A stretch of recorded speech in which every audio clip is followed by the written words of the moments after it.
यदि आप भगवत सन्मुख हैं तो आपकी चाल धीमी होगी तो भगवान मिल जाएंगे, और आप भगवत विमुख हैं, भोगों के सन्मुख हैं, तो दौड़ लगा लो, हर कदम आपका प्रभु से दूर होता चला जाएगा, आपको दूर करता चला जाएगा।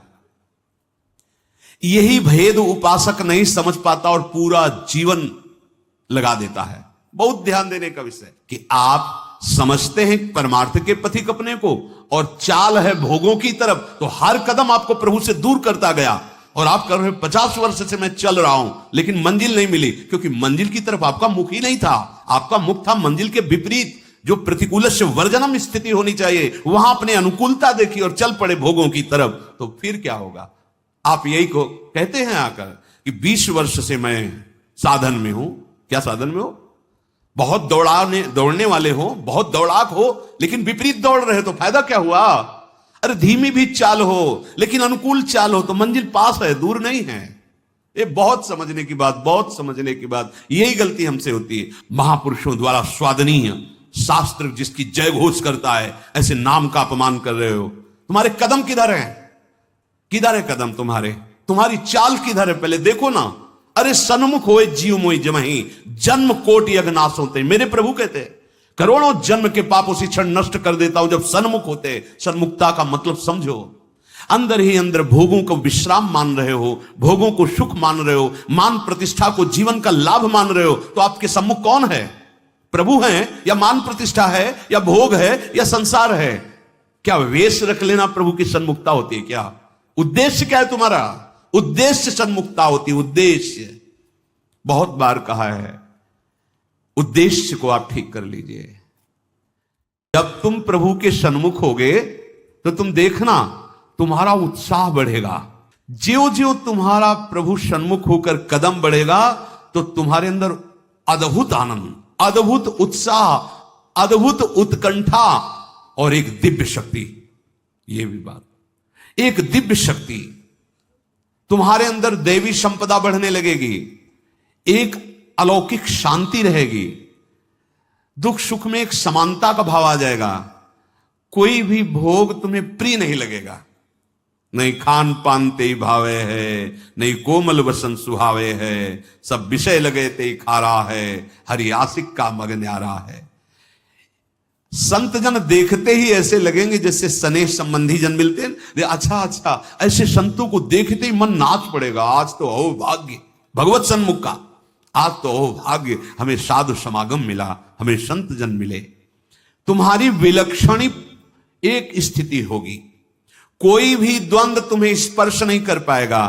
निराशा, चिंता, भय, विषाद, कामना, वासना, ये सब क्षीण होने लगेंगी। केवल भगवत सन्मुखता।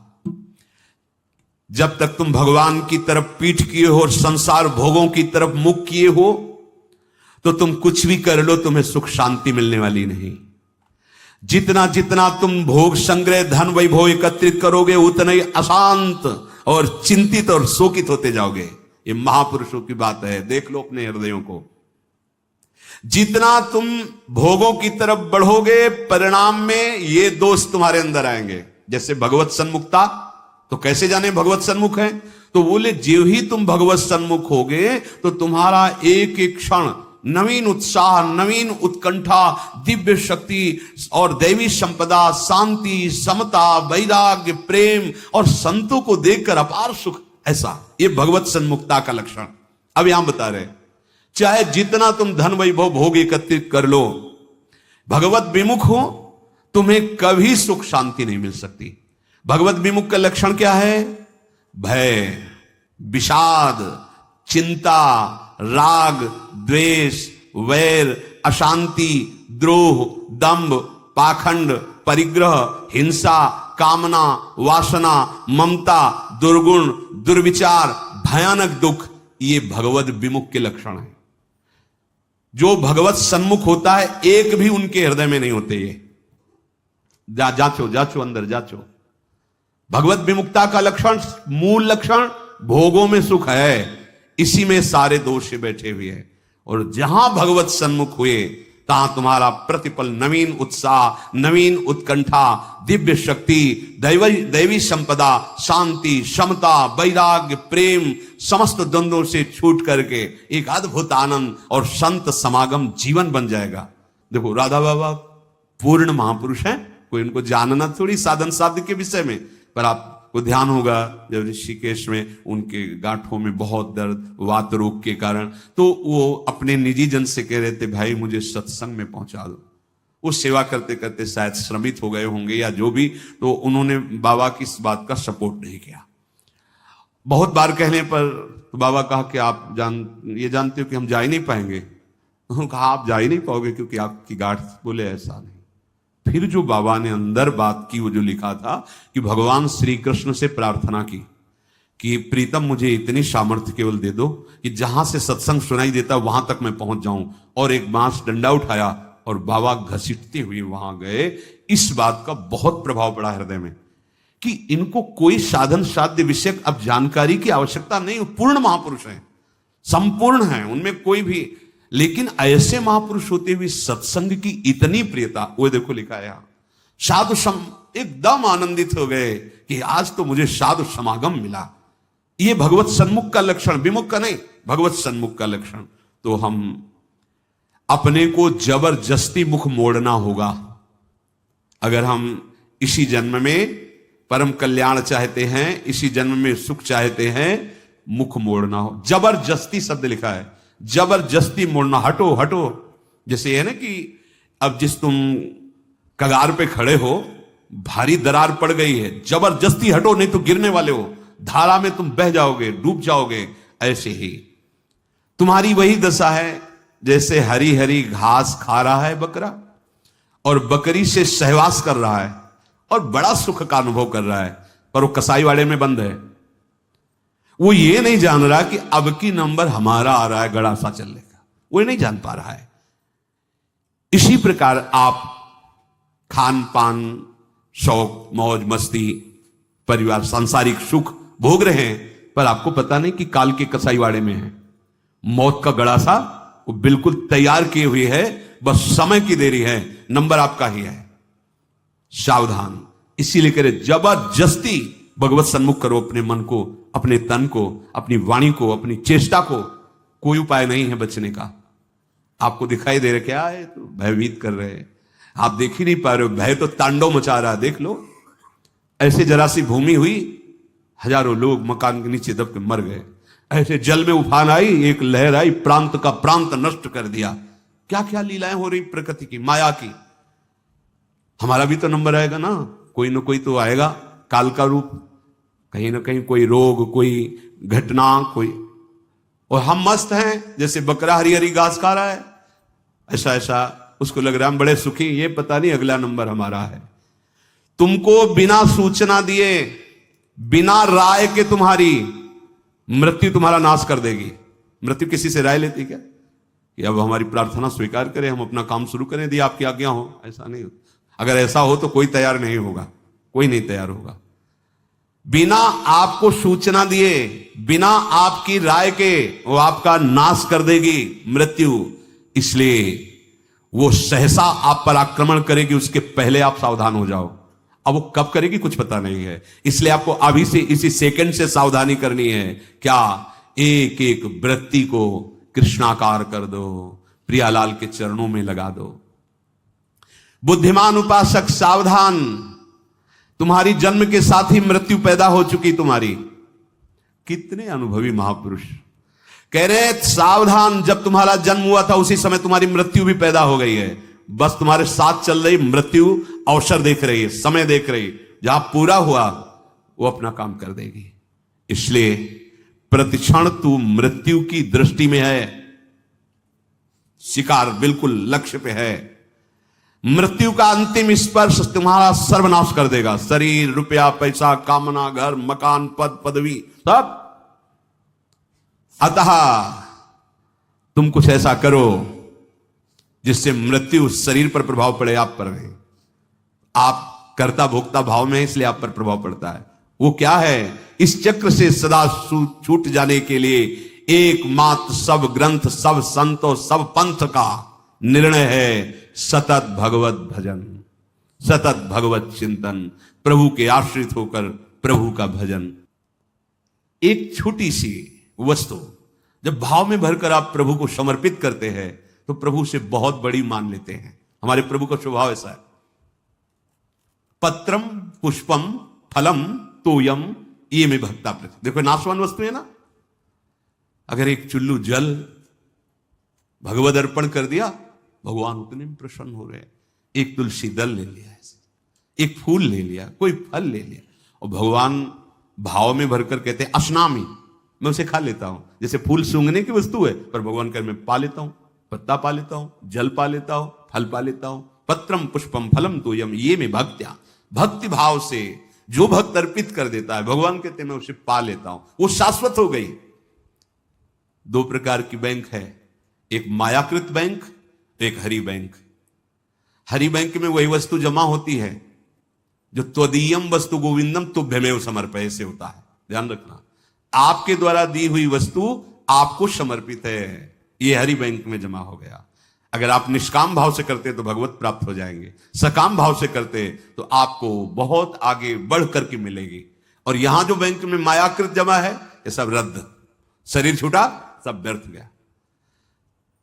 मानव जीवन का एक एक क्षण इतना कीमती है कि उसके बदले में फिर कुछ नहीं है कि हम ये दे करके समय खरीद ले।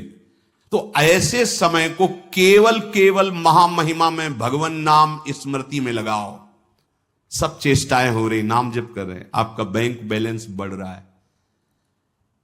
एक एक नाम, जैसे कोई भूखा व्यक्ति एक एक कवल पाता है तो तुष्टि पुष्टि क्षुधा निवृत्ति होती जाती है, ऐसे ही एक एक नाम संसार से वैराग्य, अपने स्वरूप का ज्ञान और भगवान के चरणों में प्रेम, ये तीनों होते चले जा रहे हैं। पर जिससे बहुत भूख लगी हो तो दो चार कवल में और भूख बढ़ती नजर आती है, तृप्ति का बोध नहीं होता।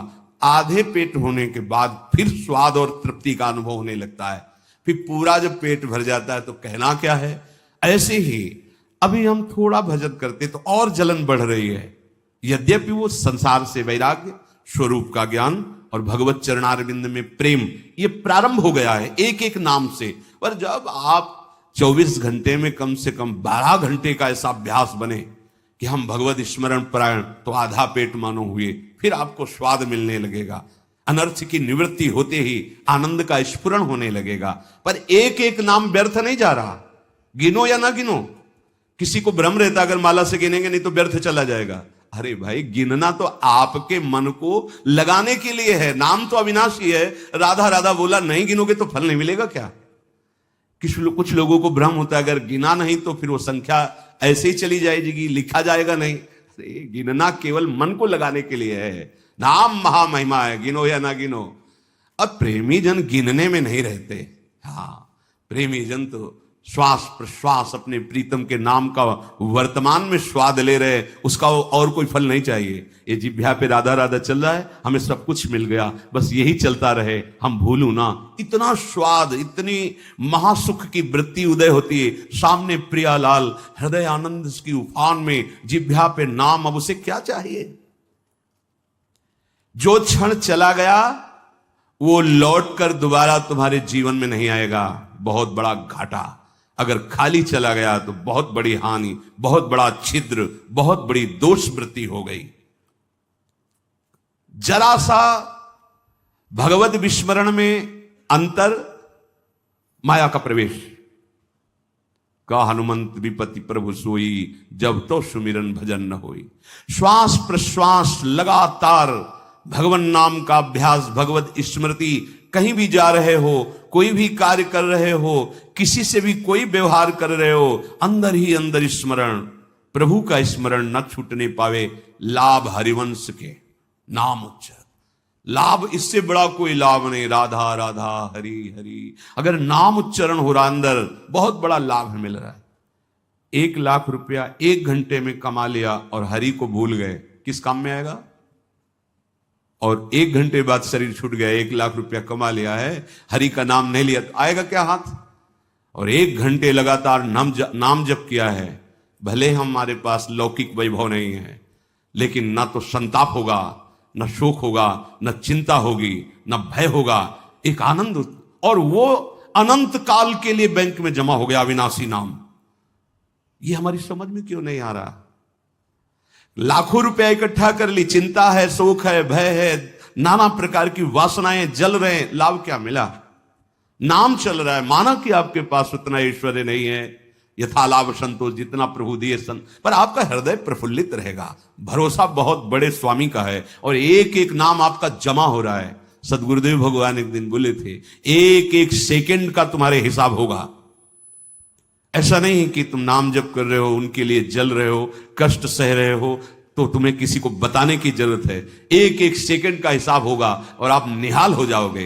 वो एक एक सेकंड आपको देख रहा है, आपके एक एक सेकंड की वृत्ति का हिसाब होगा। बहुत उदार दानी है हमारे प्रभु, अति उदार भी सुंदर। ऐसे मालिक के सेवक हो, वो एक एक सेकंड देख रहा है और तुम्हारा हिसाब करेगा। बाहर से नाटक करोगे, भक्ति का दंभ करोगे तो समय लगेगा, दंभ पूर्वक भी भक्ति की व्यर्थ नहीं जाती। झूठा खेले साचा हो, एक दिन ऐसा झटका लगेगा माया का कि अपने आप सच्चाई पे खड़े हो जाओगे। वो बहुत खिलाड़ी है, उससे बड़ा कोई खिलाड़ी नहीं। करो करो दम, करो नाटक। अब वो अपना नाटक विस्तार करेगा और ऐसी जगह खड़ा करेगा जहां कोई नहीं, तब पुकारोगे हे हरि, तो बोलेगे आ जाओ, हम तो पहले ही बांह फैलाए बैठे थे, पहले ही तुम तो हमें केवल निमित्त बनाकर भोगों के लिए तुम चल रहे थे, लेकिन अब असलियत में पुकारा, आओ हम तुम्हारे स्वागत के लिए खड़े हैं। झूठा खेले, ये खेल ऐसा है, झूठा खेले साचा होए। अगर झूठ से भी कोई भक्ति करने लगे तो सच्चाई में भगवान उससे भक्त बना देते हैं। हाँ, जो कोई भक्ति करे कपट से, उसको भी अपनाऊं, साम दाम और दंड भेद से सीधे रास्ते लाऊं। साम दाम दंड भेद सीधे रास्ते लाऊं, नकली से बनाऊं असली। यही मेरे मन में छड़ी भगत मेरे मुकुट मणि। मैं हूं भक्तन को दास, भगत में आह। कितने कृपालु स्वामी है। एक राजा का सरोवर था बहुत बड़ा, तो उसमें वो अपने मन आह्लाद के लिए रंग बिरंगी मछलियां पाले हुए थे। कभी कभी कोई मछुआरा, तो उन्होंने आदेश कर दिया इस सरोवर से जो मछली पकड़ेगा उसे मृत्यु दंड दिया जाएगा। अब तो कोई जाता नहीं, बहुत मछलियां रंग बिरंगी को। एक मछुआरा परिवार बड़ा भूखा था और कई दिनों से भी मुझसे मिला नहीं था शिकार। तो उसने देखा यहां कोई रखवाले तो रहते नहीं है, मृत्यु दंड का आदेश है, हम जल्दी से लिया भाग जाएंगे। और ढेर सारी मछलियां बड़ी बड़ी। वो गया, जाल फैलाया, मछली समेट ही रहा था कि राजसवारी दूर से घोड़ों की टाप धूल देख, अरे ये तो अब क्या करें, भागते हैं तो दिखाई देंगे, बंदी बना लिए जाएंगे क्योंकि वो घोड़े में है। उसको लगा कि साधु बन जाना अच्छा है, बहुत बढ़िया उपाय है। फौरन कपड़ा सा उतारे और रजली पूरे शरीर में पोत ली, और वो तो साधु का बैठ गया, जाल उसी जल में छोड़ दिया, ऐसे छुपा दिया, शांत से बैठ गए। वो राजा निकल रहे थे तो देखा सरोवर पर कोई परमहंस बैठे हैं। बोले हो भाग्य। दूर ही अपने सब राजशोभा को रोक दिया, सैनिकों को रोक दिया, नंगे पैर पाग उतार करके आए, साष्टांग दंडवत की। धीरे से हल्की आंख खोल, वो तो भयभीत है कि मृत्यु दंड मिलता, रत्न आदि सामने रखकर, पर वो आंख खोला नहीं। तो उसने समझा महाराज ध्यान में है, विक्षेप नहीं पहुंचाना चाहिए, चुपचाप चला गया। जब घोड़ों की टाप दूर ऐसे जाते हुए वो चले गए तो आंख खोला तो देखा रत्न आदि, हीरे आदि। तो उसने विचार किया, कर्म तो मैं वो कर रहा था कि मुझे मृत्यु दंड मिलता, लेकिन साधु वेश का सहारा लिया तो मुझ नीच अपराधी को राजा प्रणाम किया और ये रत्न रख के गया। ये जब मैं नकली भाव रखा तो ऐसा हुआ, यदि मैं असली में साधु बन जाऊं तो क्या होगा। अब मैं ना अपने घर जाऊंगा, ना आज के बाद कभी मछली मारूंगा, अब मैं सच्चा साधु बनूंगा। बना दिया। जो कोई भक्ति करे कपट से उसको भी अपनाओ, पर काहे को समय बर्बाद करोगे। आपको भगवान ने सत्संग दिया है तो आप सच्चे मार्ग के पथिक बनो। श्वास प्रश्वास तुम्हारी खाली न जाने पावे। जब तक तुम्हारा मुख भोगों की ओर है, मुख का तात्पर्य अंदर से है, अंतर ही अंतर, तुम सब साधन कर रहे हो, लेकिन तुम्हारी विश्राम स्थिति मन मानता है भोग में। क्या खाने को मिलेगा, हाँ हर्षित हो गए। क्या भोगने को मिलेगा, हर्षित हो गए। मतलब आप अभी भोगों के सन्मुख हैं। अंतर की बात देखना, जब तक तुम्हारा मुख भोगों की ओर है तो तुम कह रहे हो कि हम भगवत मार्ग के पथिक हैं, भगवत मार्ग में चल रहे हैं, पर तुम चल भोगों की ओर ही रहे हो, प्रभु की ओर एक कदम नहीं चल रहे हो। जैसे कई बार सत्संग में बताया है कि ये बिहारी जो हैं, आप मुख इधर करो छठी करा की तरफ और दौड़ लगा दो, तो आपका हर कदम बिहारी जी से दूर होता चला जा रहा है। आप बहुत चल रहे हो लेकिन विपरीत चल रहे हो, तो आप बिहारी जी से दूर होते चले जा रहे हो। और ये मार्ग है, लेट जाओ और लेट कर चलो तो समय आएगा पहुंच जाएंगे, क्योंकि आप सही मार्ग में चल रहे हो। आप ऐसे सोए सोए चलो, एक बार लेट गए 10 मिनट फिर लेटे, फिर एक बार उठे फिर लेट गए, आप पहुंच जाओगे, क्योंकि सही मार्ग है। समझो, भाव समझो।